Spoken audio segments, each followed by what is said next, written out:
mmonyoko wa maadili ni swala mtambuka sana. Mara nyingi tumekuwa tunaangalia, tunamhukumu kijana ambaye tayari ameshaharibikiwa. Hatumwangalia ameharibikia wapi. Leo mfano kijana tumemwacha ajilee mwenyewe. Licha ya serikali kuweka msisitizo, lakini vile vile kutupa uhuru viongozi wa dini kusimamia somo la dini mashuleni, ambao ndio mwanafunzi anakaa muda mrefu kuliko muda ambao anakaa na wazazi wake au anakaa nyumbani. Lakini swala hili limekuwa alipewi kipaumbele. Hata kwenye ratiba kama tulivyoona, hata kwenye ratiba lipo, lakini alipewi kipaumbele. Lakini hata wasimamizi wa somo hilo na wenyewe hawana mpango nalo, alafu baadaye wanakuja kuilaumu serikali, kuwalaumu vijana kwamba wameharibikiwa.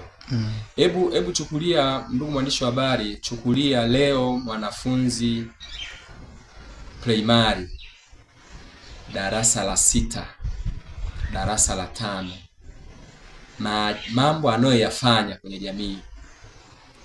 Lakini kama ungetoa ruksa na kipaumbele katika swala zima la vijana, swala zima la kipindi cha dini mashuleni, wakafundishwa maadili, nafikiri tungepiga hatua kubwa sana. Unafikiri somo hili linakosa usimamizi kwa sababu halijaingizwa kwenye ushindani, kwa maana ya kuwa sehemu ya somo linalompima mwanafunzi kufanya vizuri kwenye taaluma yake na kumpa nafasi ya kwenda na daraja lingine, ndio maana inakuwa dhaifu? Hapana. Mimi naweza nikakataa kwa sababu kila kitu unachokiona kimepangwa. Kila kitu. Wewe unafikiri mtu ambaye alikaa akafikiria kwamba tumsomeshe mwanafunzi kama mwanadamu wa kwanza ametokana na nyani? Ni mpango maalum. Ni mpango maalum ambao kiasi kwamba hata yule anayelisisitiza aliliweka kwenye ratiba haliamini. Mwanafunzi, kuna kitu kinaitwa vita ya fikra. Hata hii vita inayopiganwa ya silaha na nini, tena bora mtu upigwe risasi ufe kuliko kupigwa vita ya fikra, kuamini tofauti na uhalisia wako. Nitakupa mfano mdogo tu, alafu jione maadili yanapoporomokea.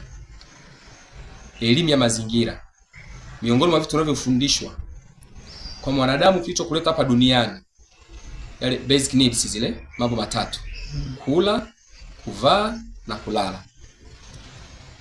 Ndugu mwandishi, hapo yupo Mungu? Hapa. Na wakati mwanzoni umeshaambiwa kwamba mwanadamu wa kwanza ametokana na nyani. Wewe ni mnyama, kwa hiyo wewe ule, ulale, uvae, basi. Na ndio maana unaona hata ukiingia kwenye uongozi umepangiwa nafasi, unachokikimbilia cha kwanza ule wewe, uvae wewe. Hata ukivaa vitu vya ajabu ulale wewe. Unashindwa kuelewa hata ukijenga nyumba ya ghorofa 20, lakini utalala kwenye kachumba kamoja, lakini utakamaliza kote. Sasa kama vijana tungewafundisha, tukawawekea umuhimu wa kukinai, wakajua kwamba yote wanayofanya kuna siku watakutana na yule aliyewaumba. Kuna siku watakuja kusaga meno. Kwa hiyo haya yote tuwarudishie wazazi, lakini na wale wanaotengeneza mtaala kwamba waweke msisitizo, kwa sababu unaponiambia kipindi ambacho akijawekwa kwenye ushindani, masomo ya dini yatakusaidia kwenye mitihani, lakini vile vile yatakusaidia kwenye jamii yako. Kwa mfano, somo la dini tunalofundisha kidato cha 4, tuna mada ya ndoa. Tunafundisha pale nini ndoa, taraka, eda, mirathi. Vizuri? Kila mtu avijue hivi vitu. Tunafundisha uzazi wa mpango kwa mujibu wa Mwenyezi Mungu aliyetuumba, sio kwa mujibu wa watu wanavyofikiria. Leo kuna mwanamama anaachika, lakini hajui misingi yake ya kuachika, eda yake imekaaje. Umeona? Hajui mirathi yake imekaaje. mpaka ndio tunakwenda. Ndio maana tuko kwenye semina hii tuliokuwepo ya mabalozi wa amani na uzalendo. Baadhi ya vitu vinaharibika kwa sababu mtu hajui mume wake amekufa, atumie utaratibu gani ili ile familia iwe na amani, kugawa mirathi na kila mtu akachukua cha kwake. Kuna namna ambavyo tumeshaanza kuyaona matokeo ya kutolipa msisitizo somo hili la dini. Ndio. Matokeo yako dhahiri, nadhani ukiangalia ufisadi unaoendelea kwenye jamii, ukiangalia ubinafsi tulionao kwenye jamii, ukiangalia, yani wewe unajiangalia wewe mwenyewe, ukiangalia yote unaona kabisa kwamba huyu mtu ana dini, huyu mtu ana. Kwa mfano, sijui hili utalichukuliaje ndugu mwandishi, lakini juzi nyinyi waandishi mnafukunyua mambo. Juzi kuna mtu mmoja msanii alikuwa anaojiwa. Anasema yeye ni msanii, anapiga muziki sana, anazuka sehemu nyingi, lakini 95% ya wateja wake kwenye kumbi za starehe ni wanafunzi wa vyuo pamoja na hao wa sekondari. Sasa hebu chukulia, mtoto umempeleka chuo asome, alafu leo unapata takwimu kama hizo kwamba 95% ya wateja wa msanii huyu mavizuri ni wanafunzi wa nini? Wa vyuo vikuu, wanafunzi wa sekondari. Hivi wewe kama mzazi utalifikiriaje hili? Na hapo serikali imetuambia mtoto asiolewe mpaka amalize masomo yake.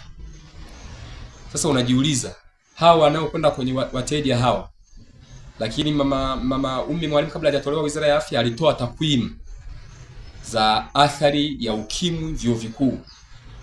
Hii tunaona kabisa ni kwa sababu hatuipi kipaumbele kipindi cha dini.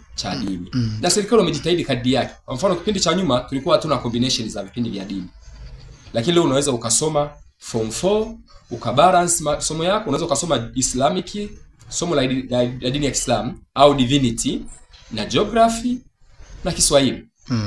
Ukaenda mpaka chuo kikuu. Vizuri. Kule chuo kikuu unachoenda kutengeneza ni nini? Kuna kitu kwenye sheria, kuna kitu kinaitwa sharia with law with sharia. Usiposoma Islamic, hili somo litakusumbua sana kwa umefika chuo kikuu unasoma mambo ya sheria. Kwa sababu utashindwa kugawa mirathi. Utashindwa usia kwa mujibu wa dini. Lakini kuna combination ya biashara. Unaweza kusoma kwa sababu Waislamu tuna Islamic banking, tuna Islamic finance, tuna Islamic insurance. Vizuri? Hivi vitakusumbua ukitaka kwenda kuvisoma chuo kikuu, ukaacha kuvisoma wapi?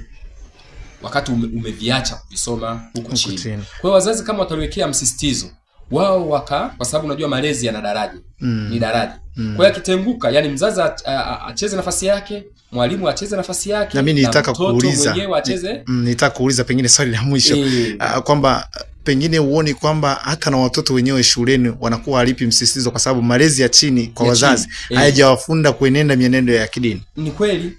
Kwa hiyo kila mtu acheze nafasi yake. Lakini mtoto kama akikuta malezi ya nyumbani yako vizuri, nina imani hata nyumbani, hata shuleni, hata akitoka, hata akienda chuo kikuu, anajua malezi yamemchonga vipi.